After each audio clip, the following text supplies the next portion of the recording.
Welcome back to Is It Still Good, the channel where we watch old films and let you know if they still hold up. Today, we're going to talk about a Jeff Goldblum vehicle from 1986, David Cronenberg's The Fly. But first, let's try to get you people to read a book.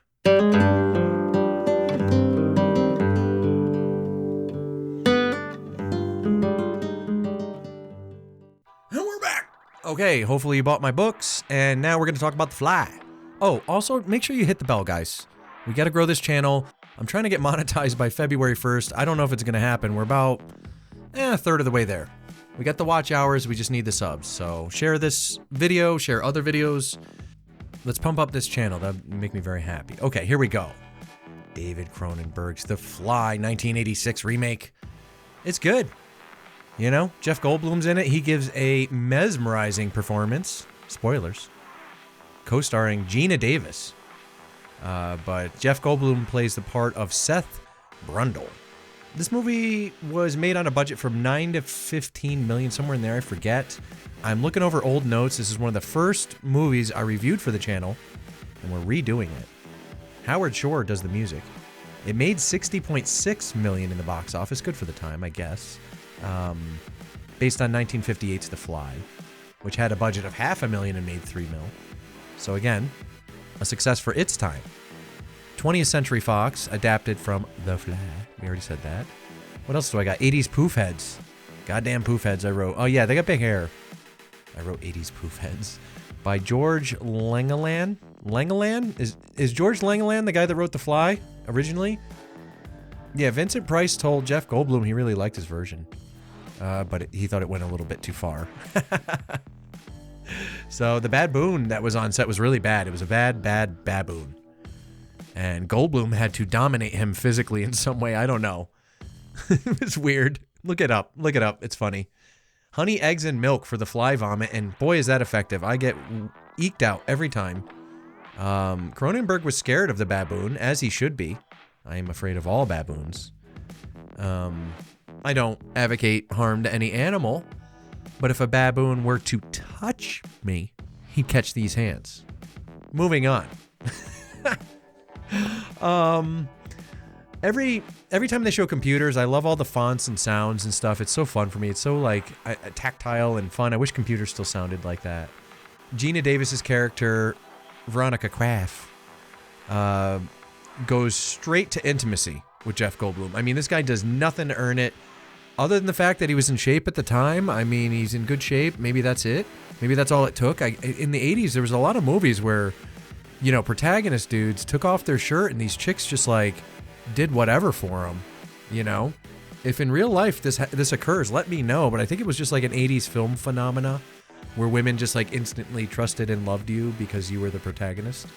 But that kind of happens in this, just to be honest. Crafts Empowered, I wrote side boob. I guess there's side boob in it. Where do all the baboons come from? Big Al's Baboon Emporium and Rental. I don't know why I wrote that. Rediscovering these notes is probably like a little adventure in itself. Goldblum has charisma, I wrote. Yes, he's very charismatic in this. And that's how people feel about Jeff Goldblum, at least when he's on film. At least when he was younger. I don't know about now. Now he's kind of taken the Goldblum a little far, I think. He's starting to believe in the Goldblum legend, right? He's a cool guy, don't get me wrong, but like, I mean, he's not David Bowie. You know, I think he thinks he's David Bowie, and he's really not. He was in Jurassic Park. It's amazing. He was the best part of that movie, I think. He's the best part of The Fly, that's for sure. He's really good in this. I thought he was great in this. Quaff's kind of dumb. And the ex is like the worst man in history. Her ex, yeah, he's like the worst man in history. I do remember that clearly. A lot of these notes I'm trying to decipher. It's nice to hear real music in film again when people made a soundtrack that was, you know, targeted just for the movie that it was part of, not to be recycled and used over and over. Jeff Goldblum kind of started off as a fly, if you really think about it. I don't know why I wrote that. Happened because of a woman. I don't know why I wrote that. I am the first stage of the Brundlefly every day, all day. Yes. Yes, the first stage of Brundlefly, when he begins to transform, that's who I can relate to. That's what it's like to be a writer. If you want to know what it's like to be an author, especially one that's like has mediocre success like me. you know, people might know who I am, but it doesn't mean that the money's just flowing in either. So I'm in a good spot. Don't get me wrong, but it's like my career has a lot of growth ahead of it. That's kind of the point of the channel, guys, is to grow the books up. But I learned to write novels from watching movies primarily because this was the fastest way to absorb long-form stories. You know, 90 minutes and I get a whole arc. And now that really helps inform my writing when I'm working on something. In particular, my third book right now, which is basically the way I describe it is like Alice in Wonderland has a midlife crisis.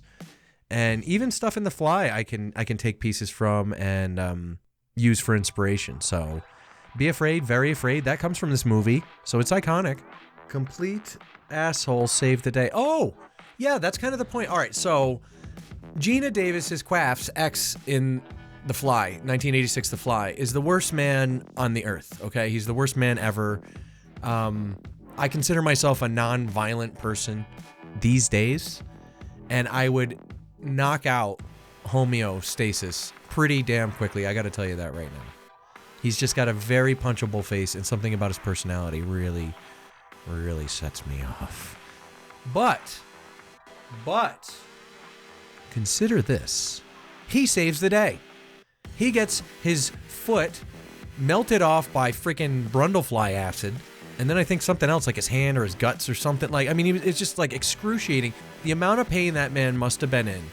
He has the presence of mind to shoot the machine with the shotgun and saves Quaff, making his kind of like machismo bullshit in this version of the story anyway, damn near justified. And it was kind of like something weird about this film. Like, the complete piece of shit saves the day and experiences the most pain and suffering. So I'm very confused by this film.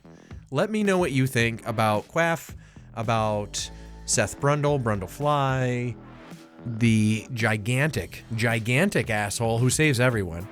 You know, what are they trying to say with this film? What do you think David Cronenberg was trying to say with his spin on this classic? Because it comes from literature, then there was a film, and then many years later, we got 1986 The Fly. Wasn't there other Flies after? I don't know. Let me know in the comments. You guys know more than I do. I just wanted to remake this one because it was fun, and I felt bad that it was down. Anyway, you guys are amazing. Thank you for hanging in. Thank you for buying books. Let's grow the channel. I'm trying to poof this channel up. I need 1,000 subs. If we can get to 1,000 subs, I will start, perhaps, let me ask my manager, but I think I can start putting up audio chapters of my books on here for you guys. So even if you were lazy and didn't want to buy my books or read them, you may be able to listen to them for free in the future just by supporting the channel. I do appreciate you guys. Make sure you hit the bell too. That's important. Try to share the videos with a friend. We're trying to magnify our presence. And I'm thinking about doing a Patreon or something down the road. I just want to get a bit more established first, earn your guys' trust, and let you know I'm in it for the long haul. So, you know, let's just keep plugging away, right? I don't know what I'm going to talk about next week, but either way, it's a movie, and you guys love movies, so I'll see you next week on Is It Still Good?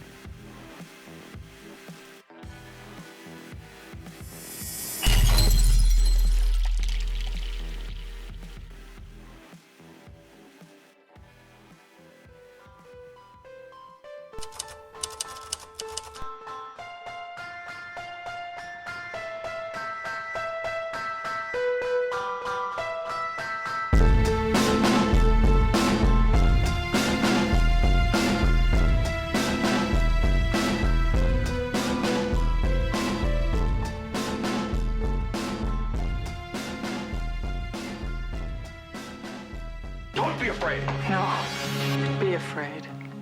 Be very afraid.